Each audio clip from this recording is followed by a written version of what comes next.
సకకారం అనగనగా ఒక అడవి. ఆ అడవిలో చాలా ఏనుగులు ఉన్నాయి. రోజు నదికి స్నానానికి వెళ్ళేవి. ఏనుగుల కాళ్ళ కింద పడి చాలా ఎలుకలు చనిపోతుండేవి.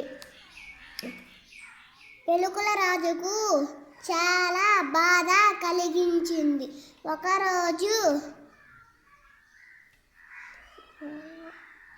ఎలుకల రాజు మాట్లాడడానికి వెళ్ళింది.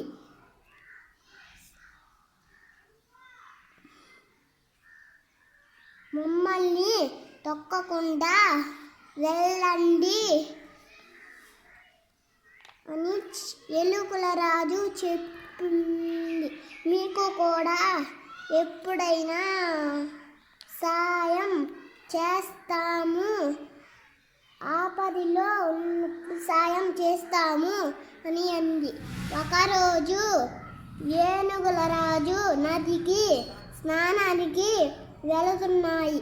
అనుకోకుండా వలలో చిక్కుకున్నాయి. ఏనుగుల రాజు సాయం కోసం పెద్దగా అరిచింది. ఎలుకల రాజు వచ్చి చూసింది. తన పరివారాన్ని పిలుచుకొని వచ్చింది.